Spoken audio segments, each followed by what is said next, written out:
बागलकोट के जमखंडी से एक परिवार ने घर पर कब्जा और मारपीट का गंभीर आरोप लगाते हुए पुलिस से इंसाफ की गुहार लगाई है। पीड़ित परिवार का कहना है कि उनके पास घर के कानूनी दस्तावेज होने के बावजूद उन्हें घर से बेघर कर दिया गया। फिलहाल पुलिस से निष्पक्ष जांच की मांग की जा रही है। आइए देखते हैं ये पूरी रिपोर्ट। बागलकोट जिला के जमखंडी शहर के महालिंगेश्वर कॉलोनी के रहने वाले श्रीमती बीबी अमीना हारून रशीद जोगीमड्डी ने पुलिस विभाग को एक लिखित अर्जी देकर आरोप लगाया है कि उनके घर पर जबरदस्ती कब्जा किया गया है। पीड़ित महिला के मुताबिक 25 जून 2026 को जब वो घर में अकेली थी तब अजीज मुजावर, उनकी पत्नी शबाना अजीज मुजावर और लगभग 25 से 30 लोग जबरदस्ती घर में घुस आए। उन्होंने मारपीट की, गाली गलौज की और घर में रखे नगद पैसे और सोने के गहने भी ले जाने का आरोप लगाया है। शिकायत के अनुसार हमले के बाद बीबी अमीना बेहोश हो गई थी, जिसके बाद उन्हें अस्पताल में भर्ती कराया गया। इसी दौरान घर का सारा सामान और खाने का सामान सड़क पर फेंक कर घर पर कब्जा कर लिया गया, ऐसा परिवार का दावा है। परिवार का कहना है कि उनके पास घर के हक से जुड़े दस्तावेज और बिजली बिल मौजूद हैं, जबकि आरोपियों के पास नकली कागज होने के आरोप लगाए गए हैं। इस वजह से उन्हें न्याय नहीं मिल रहा है और पूरी परिवार, जिसमें एक छोटा पोता भी शामिल है, सड़क पर जिंदगी गुजारने को मजबूर हो गए हैं। अस्पताल में इलाज करा रही बीबी अमीना ने पुलिस से अपने परिवार की सुरक्षा सुनिश्चित करने की मामले की निष्पक्ष जांच कर दोषियों के खिलाफ सख्त कार्रवाई की मांग की है। उन्होंने ये भी कहा है कि अगर न्याय नहीं मिला तो उनका परिवार आत्महत्या जैसे कदम उठाने पर मजबूर हो सकता है। इस मामले पर मीडिया से बात करते हुए उनके पति हारून रशीद जोगीमड्डी ने बागलकोट के एसपी सिद्धार्थ गोयल से व्यक्तिगत रूप से हस्तक्षेप कर निष्पक्ष जांच करने और उनका घर वापस दिलाने की मांग की है। जनप्रतिनिधियों और राजनीतिक नेताओं से भी इस मामले में ध्यान देने और न्याय दिलाने की अपील की है। यह रिपोर्ट शिकायतकर्ता और उनके परिवार द्वारा लगाए गए आरोप और पुलिस की दी गई लिखित अर्जी के आधार पर तैयार की गई है। इन आरोपों की पुष्टि अभी पुलिस जांच के बाद ही हो सकेगा। इस मामले में आरोपित पक्ष का जवाब अभी सामने आना बाकी है। जमखंडी शहर में रहने वाले हम महालिंगेश्वर कॉलोनी में रहते हैं हम। तो उसका घर में रह के 10 साल हुआ हम लोग। उसके पहले जो है वो घर का जो ओरिजिनल मालिक था वो हमारे से व्यापार कर चुका है। व्यापार करने के बाद में हमें पैसा भी देने के बाद में वो क्या बोला हमको, हमने बोला उनको कि भाई कुछ लेखी दो हमको। तो वो कहने लगा कि भाई तुमको मैं हक पत्री बना के दे रहा हूँ, लेखी क्या जरूरत है। अगर मैं लेखी देता हूँ तो मैं गवर्नमेंट की जगह में है तो मैं फंस जाता हूँ उसमें। तो इसके ऊपर विश्वास, हमारे पर विश्वास है कि नहीं, बोला उसने। तो बोला ठीक है भाई, विश्वास है तो हम ना हक पत्र जल्दी करके दो। बाद में हक पत्र करके देने के बाद में वो इंतकाल हुआ। उनका इंतकाल होने के बाद में चंद दिनों के बाद में उनका दामाद आकर, जवाई आकर हमको दमदाटी करने लगा। जवाई, उनकी बेटियां, उनकी मरे साले की घर की औरत धमकियां देने लगे हमको, घर खाली करो, ऐसा वैसा बोल के बहुत जबरदस्त धमकियां हम करने लगे। फिर उसके बाद में हमारे गांव के माजी एमएलए पास गए हम। एमएलए पास जाने बाद में एमएलए साहब जो है हमारे, उन्होंने पीएसआई पास भेजे हमको। पीएसआई पास जाने के बाद में उन्होंने हमारे पास एफआईआर लिए, लेको बोले कि भाई तुम कोर्ट को जाओ। बोले कोर्ट को गए। हमें कोर्ट को गए बाद में थोड़े दिन के लिए ये बीच में छुट्टियां वगैरह आने चाहिए, हमको स्टे नहीं मिला। उसके पहले आपको हमको ये पूरा घर के अंदर जबरदस्ती घुस के पूरे क्रोजर भर के आए थे और मर्द माने जो है पूरे बाइक पे आए थे। 25-30 लोग आए थे, आके जबरदस्ती में हमारे घर में घुसे। तो हम घर में नहीं थे उस टाइम पे, मैं भी नहीं था, मेरा लड़का भी नहीं था। तो मेरी घर वाली को मार के पूरा सामान पूरा बाहर फेंके, इतना मारे कि मेरी औरत को उठने बैठने को नहीं आने लगा, उस तरह मारे। फिर उसके बाद में हमको मालूम पड़े बाद में हम आए घर को आने के बाद में मेरा लड़का जो है क्या कराया, मेरी घर वाली को हॉस्पिटल लेके जाके एडमिट करे। तो वहां से एमएलसी देने के बाद में भी पुलिस डिपार्टमेंट जो एक्सेप्ट नहीं किया। अभी सोना था, पैसा भी लोगों, हम काम धंधा करने वाले के लोगों के लिए पैसा था हमारे पास, वो भी जो हमारा जो लूट लेके गए और सामान किधर न उधर फेंक दिए। और इतने गंदे गालियां दे रहे हमको कि कोई हद नहीं उसकी गालियां देने की। हम 3 आदमी मिलकर 25 आदमी को कैसा मुकाबला कर सकते हैं। तो उन लोगों ने हमको धमकी भी दी है कि भाई अगर आगे कुछ ज्यादा कम किया तो तुम्हारा पूरा खानदान मिटा देंगे बोल के, ऐसे वैसे धमकियां देने लगे। और हम जहां भी जाते हैं हमको फॉलो कर लेते, फिर रहते हमारे पीछे, हमको जहां भी जाए हमको फॉलो कर रहे थे वो। उसके बाद में हमने डीवाईएसपी साहब के पास गए तो उन्होंने पीएसआई को फोन लगाने के बाद में पीएसआई बोले कि उनको सिक्योरिटी देकर उनको घर खाली करा कर इनको अंदर घर के अंदर एंट्री करा दे। तो हम पीएसआई के पास गए, पीएसआई के पास जाने के बाद में वो बड़ा रॉन्ग हो गया हमारे को, बहुत जबरदस्त बात करने लगा। बोले तुम्हारे को अंदर घुसो, ज्यादा कम हो तो हमारी कोई जिम्मेदारी नहीं, तुम ही नहीं उसका सब निभा लेने का, ऐसा वैसा करके बात करके हमको काला। फिर बाद में हम डीएसपी साहब के पास आए, तो डीएसपी साहब आने के बाद में उन्होंने कहा भाई एक अर्जी लिख के दो। तो अर्जी लिख को देते हुए उसके ऊपर भी कोई एक्शन नहीं ले रहे अभी तक। अभी तक हमारा सामान घर पे पड़ा है। हम जोरू हॉस्पिटल में, मेरी बीवी जो है हॉस्पिटल में एडमिट है, और बच्चे मेरा पोतरा दर बदर भटक रहे, हम लोग इधर से उधर भटक रहे, कोई हमको मुंह धोने का भी ठिकाना नहीं है वहां पर। तो इस तरह हमारा हाल चले रहे बाजार के अंदर। तो और गांव के लोग भी पूरा कोई साथ दे रहे नहीं, जहां भी जाए हमको, हम जिसके पास भी जाते हैं हमारा आदमी है बोल के बोलने के लिए, वो भी हमारे को उल्टा रिएक्शन कर रहा, हमारे ऊपर हमले करने की कोशिश कर रहा है। तो इस तरह हम बहुत परेशान है कि हमको आप लोगों से बहुत हम रिक्वेस्ट करते हैं कि हमको आपकी मदद चाहिए, हमको किसी तरह भी हमको मदद चाहिए। क्योंकि और हमारे होम मिनिस्टर जो है कर्नाटक के प्रियंक खड़गे साहब, इनके से भी रिक्वेस्ट करते हैं कि हमारे बागलकोट के एसपी साहब जो हैं उनसे भी हम रिक्वेस्ट करते हैं कि जमखंडी के डीएसपी साहब हैं उनसे भी रिक्वेस्ट करता हूं कि हमको जो है हमारी मदद करते हुए हमको हमारा मकान वापस दिला दे। यही हमारी ये विनती है आपसे, दरख्वास्त है आपसे कि हमको हमारी मदद करें। ये जो सामने वाले हैं ये कौन है, इनके नाम क्या, वो कहाँ वाले हैं? वो नाम गोटे वाले हैं, वो गोटे बोल के एक देहात आता है, वो गोटे के रहने वाले हैं।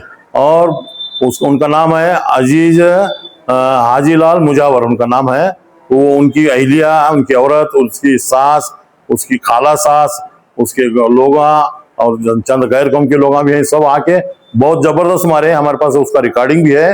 तो रिक्वेस्ट करते हैं कि हमको रात दिन मिला के धमकियां दे रहे हैं, कभी सुबह धमकी देते, कभी शाम में धमकी देते। हम जहां भी जाते हैं हमारे पीछे 4 आदमी आते हैं हमारे पीछे, और रास्ते में पकड़ के धमकियां देते हैं हमको। इसके लिए हम आपसे रिक्वेस्ट करते हैं कि होम मिनिस्टर साहब से भी, और बागलकोट एसपी साहब से भी, और हमारे बागलकोट मिनिस्टर साहब से भी रिक्वेस्ट करते हैं कि हम आपसे उम्मीद भी रखते हैं कि तुम हमारी आप मदद कर सकते हो, मदद करेंगे ऐसी उम्मीद रखते हैं। इसीलिए तुम्हारे पास आए हैं हम, भाई एक दरख्वास्त लेके आए, एक रिक्वेस्ट लेके आए कि हमको हमारा साथ देने वाला कोई नहीं है, हम अकेले तना है, हमको कोई भी साथ देते नहीं, क्योंकि हम किसी का बुरा चाहे नहीं, बुरा करे भी नहीं अभी तक। हालांकि आके तुम जमखंडी में पूछ सकते हो हमारे बारे में, तो इसके बावजूद भी जो हमारे ऊपर बहुत टॉर्चर हो रहा है, तो मेहरबानी करके हमारी मदद करें और हमारा मकान हमको वापस दिला दें। बागलकोट मिनिस्टर साहब, हारून रशीद, महबूब बादशाह, जोगी मंडी। हमारे जमखंडी के अंदर हर एक से मिले, कोई रिस्पांस नहीं मिला, तो हम बीजापुर को आए। एमपी पाटिल सर, आप जो उनके पास आते हैं तो उनकी हर एक फरियाद सुनते हैं। तो हमारी फरियाद है कि हम बीजापुर को आए, बीजापुर मीडिया के जरिए से एमपी पाटिल सर से हम रिक्वेस्ट कर रहे हैं कि सर हमारी मदद कर दीजिए, क्योंकि हम बहुत परेशान हैं। मेरे बुजुर्ग बाबा परेशान है, मेरी माँ 4 दिन से हॉस्पिटल में है, उसका कोई ये नहीं है, शुगर पेशेंट की बीमार है मेरी माँ, उनको मारा गया, सब कुछ किया गया, लेकिन मेरे अब्बा को भी बहुत बुरे बात की है। तो मेरे एमपी पाटिल सर से गुजारिश है कि हम चंद लोग हैं, वो 30-40 लोग आ गए थे, एमपी पाटिल सर से गुजारिश है कि हमारी मदद कर दीजिए। हम जमखंडी से आए हैं, गोटे से आए थे, वो कुलजर भरकर गोटे से जमखंडी को आकर मार कर चले गए अम्मी को, और हम जमखंडी से बीजापुर के आए हैं, क्योंकि एमपी पाटिल सर जो भी आते हैं उनको सुनते हैं करके हम एमपी पाटिल से हम हाथ जोड़कर रिक्वेस्ट कर रहे हैं कि हमारी मदद कर दीजिए सर। आपका नाम क्या है? इनामुल हसन, हारून रशीद, जोगी मंडी। तो प्रॉपर्टी आपके पापा ने कब खरीदी थी और कितने में खरीदी थी? वो लगभग 5 साल हो गए। जब उनके ससुर साहब थे तो जब खरीदी थी, तो वो बोले कि अगर मैं बेचता हूं तो वो हक पत्र मेरे नाम से आ गया तो मैं बेचता हूं तो मैं कानून का मुजरिम हो जाऊंगा, अगर मैं बाउंड करके दिया तो मैं भी उसमें भी फंस जाता, इसीलिए मैं हक पत्र तुमको करके देता, तुम मेरे को पैसे दे दो करके बोल गए। तो हम पैसे देने के बाद वो इंतकाल हो गए। किसके नाम से? हमारे नाम से है। मतलब अभी प्रॉपर्टी लीगली गवर्नमेंट आपके नाम से है? हाँ, हमारे नाम से है। अगर उनके पास कुछ हक पत्र, आपके पास हक पत्र होने के बावजूद भी आप दर बदर भटक रहे हैं, ऐसा मतलब आपको वहाँ पे जनपदी में आपको इंसाफ नहीं मिल रहा? नहीं मिल रहा, इसीलिए तो सर आपके पास आए हैं। इसकी क्या वजह है कि आपको हकपत्र होने के बावजूद भी वहाँ पे आपको इंसाफ नहीं मिल रहा? वो बोलते हैं कि भाई हम हमारे ससुर पर इसीलिए तो झूठ है। गवर्नमेंट प्रॉपर्टी आपके नाम पे हकपत्र है, तो इसमें उनके ससुर का क्या बीच में क्या है? वो जो उसका उनके दामाद और उनकी बीवी उनकी लड़की बोलते हैं कि भाई आप झूठ बोल रहे हैं, ये हमारी हाथ से हमको छोड़ देना बोलते हैं। हकपत्र तो आपके नाम पर है ना? हम वो बोलते हैं कि हमारे नाम पे बोलते हैं। कितने साल के बाद मैं लेने के बाद में 1 साल 1.5 साल के बाद निकला। इससे पहले कोई नहीं है? नहीं, उसके पहले कोई नहीं है। ये 3-4 महीने से कोई नहीं आया था। अगर उनके पास लीगली पेपर होता तो उन्हें गवर्नमेंट के पुलिस के साथ आते, घर खाली कराते। ये कानून के खिलाफ करे, क्योंकि वो अकेले आए, पुलिस वगैरह कोई नहीं आया। ये हकपत्र आपके वेतन जो आपको दिया है, ये कैसे आपको कैसा मिला है? किसी ऑफिस के थ्रू मिनिस्टर के नहीं, ऑफिस के थ्रू मिला, और वो खुद खड़े होके लिखाए थे।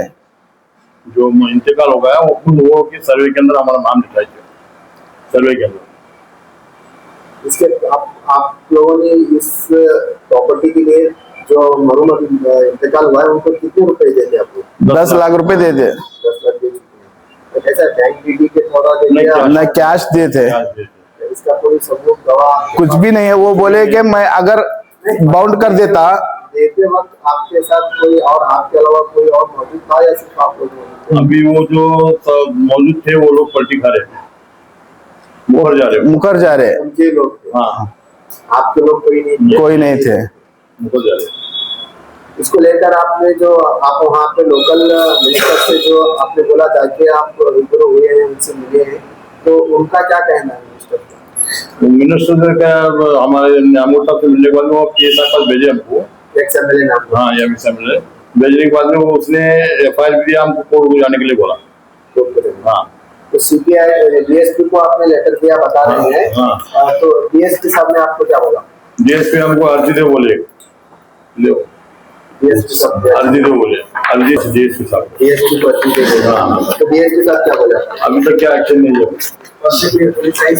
पुलिस आके विजिट करके पंचनामा स्टार्ट में जिस दिन बाहर सामान करे उस दिन 2 पुलिस आके वीडियो कैमरा कर लेके चले गए। आपका एमएलसी जो हुआ है, ये बता रहे हैं कि आपकी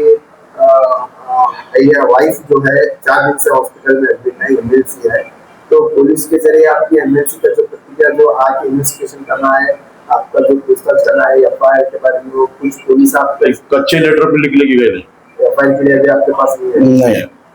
मतलब क्या आपको कहीं ना कहीं लग रहा है क्या किसी पुलिस किसी के दबाव में है, या ऐसा कुछ आपको लग रहा है? हमको लग रहा है किसी के दबाव में है। किसके दबाव में? मतलब वो तो हमको डिटेल मालूम नहीं है, पीछे से काम कर रहे कौन कौन। हमारे जमखंडी के PSI सर, और हमारे जमखंडी के DSP सर, और हमारे जमखंडी के CPI सर, और हमारे जमखंडी के MLA सर, और हमारे बागलकोट के इंचार्ज मिनिस्टर सर, और हमारे बागलकोट के SP सर, और हमारे होम मिनिस्टर सर, हम आपसे हाथ जोड़कर रिक्वेस्ट करते हैं कि हमारा घर हमको दिला दीजिए, क्योंकि हमारे अब्बा की मेहनत की कमी है, उसमें हमारा पैसा गया, सब कुछ गया। हम रोड पे आए हैं 4 दिन से, कुछ भी हमारा रहने का घर नहीं, कुछ भी नहीं है। हमारा बच्चा दर बदर भटक रहा, और हम भी दर बदर भटक रहे। आपसे रिक्वेस्ट है कि हमारा रहने का घर हमको दिला दीजिए। आपसे रिक्वेस्ट करते हैं सर, हमको दिला दीजिए। हमारा कोई साथ नहीं दे रहा सर, कोई साथ नहीं दे रहा। पहला जगह हम हक पत्र जब दिए तो DSP सर बोले के PSI सर को फोन करके बोले कि इनका गवर्नमेंट का हक पत्र है, इनको जाने के अधिकार दे और इनको प्रोटेक्शन दे। तो हमने PSI सर के पास गए तो PSI सर बोले कि हम प्रोटेक्शन नहीं देते, तुम स्टे लाओ और कोर्ट थ्रू आओ। तो फिर इसके बाद हम DSP सर के पास गए तो DSP सर बोलने लगे कि ऐसा नहीं होता तो तुम एक लेटर लिख कर दो, एक अर्जी लिख कर दो। तो हम अर्जी लिख कर दे भी चुके हैं, ये अर्जी है, दे चुके हैं, इसका भी कुछ रिस्पांस नहीं आ रहा। अभी टोटली आपको क्या मतलब आपको क्या सरकार से क्या उम्मीद है? कि सरकार से यही उम्मीद है कि हमारी कुछ मदद कर कर हमारा हक हमको दिला दे बस।